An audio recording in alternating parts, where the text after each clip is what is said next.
Bonjour, je m'appelle Sébastien, je suis présentement ici à Tokyo, dans le quartier de Akasaka Mitsuke, au centre. Aujourd'hui, je vais vous parler d'un sujet assez intéressant qui est la comparaison de deux cultures entre le Québec et le Japon. Moi, par exemple, je suis natif de l'Abitibi, de Val-d'Or, au Québec. Et j'habite maintenant ici depuis 8 ans à temps plein, mais je suis, comment je pourrais dire, je viens au Japon depuis 1998, à travers mon travail qui m'a emmené ici, sous des contrats d'une période de 2 à 3 mois par année. Et j'ai décidé, après une certaine période d'adaptation, parce que quand même le Japon c'est une culture assez extrême, donc ça m'a pris un certain temps, quelques années avant de dire que j'avais vraiment le goût de venir m'installer au Japon. Donc j'ai décidé de faire le grand pas en 2007. Alors, je vais commencer par vous parler de mon travail et de ma passion. Et je vais vous faire des petits comparatifs par rapport à ce qui se passe entre les deux cultures. Donc moi, je travaille comme mannequin maintenant depuis 22 ans. J'ai commencé ça dans la ville de Québec à l'âge de 22 ans. J'ai aujourd'hui 44 ans et ça marche toujours bien. Je suis chanceux, donc j'en profite. C'est un métier qui m'a fait voyager beaucoup dans le monde et qui m'a emmené ici au Japon en 98 à travers mon premier contrat. J'ai rencontré ma femme, j'ai découvert la culture japonaise tranquillement. En tant que bon Québécois, je pourrais vous dire que, si je peux expliquer ça rapidement, le Québec et le Japon, c'est comme le Sud et le Nord. C'est deux cultures qui sont en fait assez complètement contraires. C'est-à-dire qu'au Québec, on est des gens assez spontanés, créatifs, artistiques, émotionnels. On est beaucoup dans le moment présent, on est beaucoup dans les feelings, les sensations. Je dirais, en général, ça touche la population de cette façon-là. Quand on vient au Japon, on tombe dans une culture beaucoup plus, un petit peu plus fermée, un petit peu plus timide. Les gens sont très structurés, organisés. La discipline est très, très présente dans l'éducation. Les gens ont un agenda, ils calculent tout, ils organisent tout à l'avance. C'est pas du tout comme chez nous. Et si je regarde au niveau du monde de la mode, comme dans mon travail, bon, ben chez nous, les gens, tu sais, c'est un peu similaire, mais chez nous, c'est plus ouvert. C'est plus relax, c'est plus ouvert. Les gens ont moins peur de montrer leur genre, leur style, partager leurs opinions, même avec le client. Au Japon, ça peut se faire aussi de la même façon, comme si mettons qu'on est sur un set, on peut partager nos idées si le client nous le demande. Il faut attendre que le client nous le demande. Il y a un procédé pour... si c'est un nouveau client, on ne peut pas arriver puis dire ce qu'on pense. Il faut attendre, il faut apprivoiser le client, il faut comprendre comment il fonctionne parce qu'ils sont tous différents. Bref, c'est plus subtil, beaucoup plus subtil.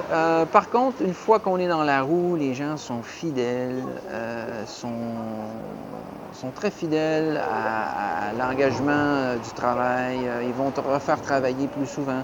Tandis que chez nous, c'est plus dans le moment. Et on va prendre un mannequin par exemple, pour une campagne. Après, on va changer pour une autre campagne. Ici, les gens vont tendance à garder le même mannequin, puis ils vont grandir avec lui, puis ils vont développer avec lui. Donc, là-dessus, on peut voir des grosses différences. Ensuite de ça, je vais vous parler un peu de ma passion, qui est le cyclisme. Ça fait 32 ans que je fais de la compétition de vélo. J'en fais encore aujourd'hui, mais un peu moins. Par contre, j'ai parti une équipe au Japon il y a une dizaine d'années avec un ami français. Et c'est tout un défi au Japon de faire une équipe parce que les Japonais sont très... en fait, ils sont très durs. C'est très difficile de pénétrer dans leur système, dans leurs habitudes, de t'intégrer. Et tu dois prouver que tu es constant, que tu es solide, que tu as une détermination, que si tu es le moindrement faible, tu vas lâcher, tu vas abandonner, les gens vont te piler dessus, tu vois. Donc, pour gagner ta crédibilité, ben, tu dois être constant. Moi, ça fait 9 ans maintenant que je participe au club et ça a été très, très dur. J'ai vraiment travaillé fort. Il y a même des années, j'ai dû mettre mon argent personnel pour sauver le club parce qu'on n'avait pas assez d'argent. Trouver des commanditaires en argent, c'est très, très difficile. Quand tu n'es pas japonais aussi au Japon, puis faire une équipe de vélo, c'est un défi aussi. Bref, tandis qu'au Québec, on peut créer une équipe rapidement, mais elle risque de mourir rapidement aussi. Au Québec, de garder la constance, c'est un peu plus difficile. Les gens changent d'idée plus rapidement. Ici, c'est long de convaincre quelqu'un, mais quand tu l'as convaincu, il va rester avec toi puis il va grandir avec toi. Donc, c'est deux mondes encore. C'est un peu comme la mode. Et ça se retrouve aussi dans l'économie, au niveau du business, au niveau de la politique, au niveau d'un peu de tout. C'est toujours un peu le même procédé. Pour mon équipe de vélo, aujourd'hui, j'ai beaucoup de plaisir parce que là, ça va faire 10 ans bientôt. On peut sentir que les gens commencent à vraiment nous faire confiance, à vraiment nous supporter, à embarquer dans notre truc. Donc ça, c'est très encourageant, mais ça a été dur. Puis pour la mode, ben j'ai déjà passé cette période-là depuis longtemps. Donc aujourd'hui, j'ai vraiment établi une bonne confiance avec les clients. Donc ça va bien pour moi là-dessus.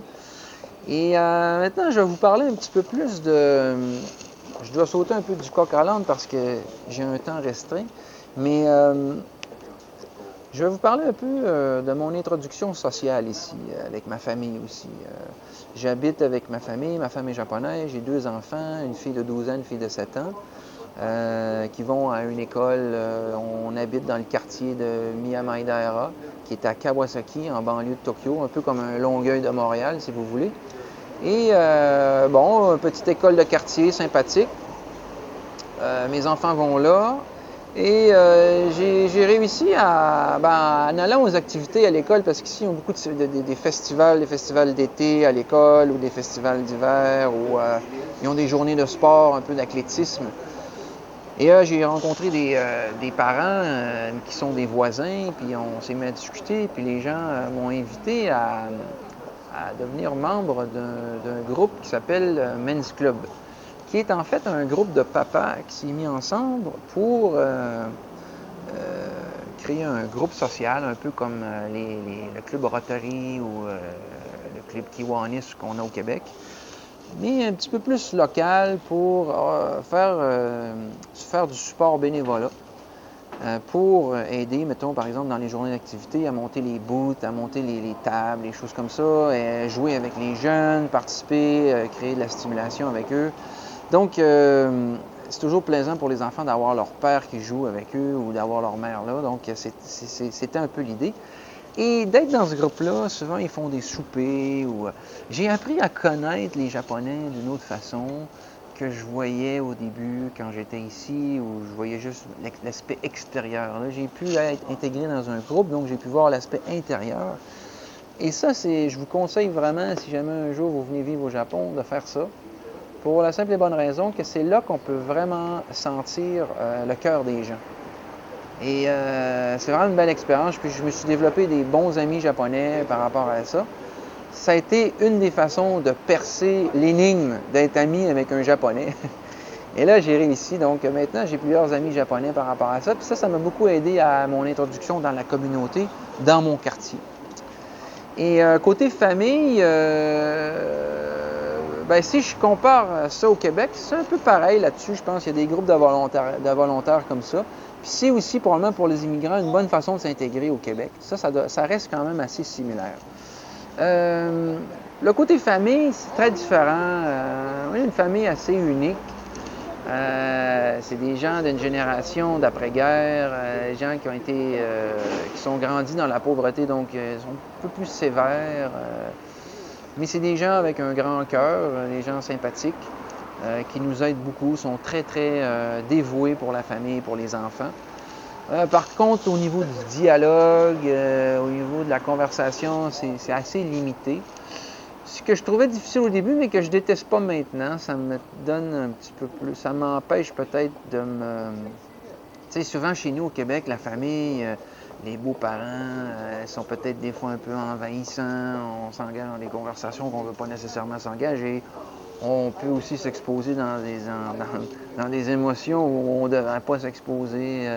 Là-dessus, moi, je me rends même pas là. Donc, ça évite cette option-là. Ce qui est peut-être pas si méchant finalement, mais en même temps, ça serait sympathique de, je sais pas, de pouvoir jouer au golf avec mon beau-père ou tu vois. Mais ça, c'est ma famille à moi. Elles sont pas tous pareilles. Ça, je peux pas généraliser. Ça dépend vraiment des générations, des familles.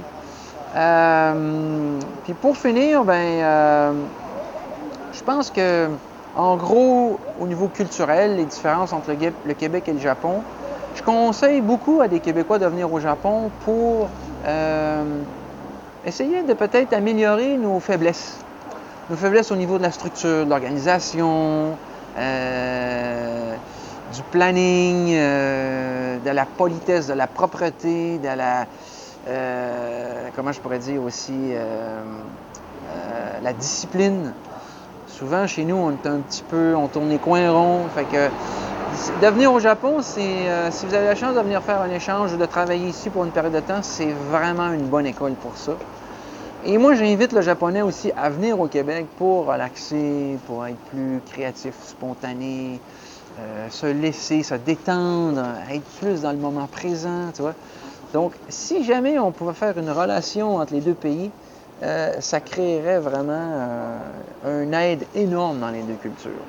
Donc, c'est tout le temps que j'ai pour aujourd'hui. Donc, ça m'a fait plaisir de vous communiquer le maximum d'informations que j'ai pu en un peu de temps. Et je vous souhaite une belle journée et à la prochaine. Merci beaucoup.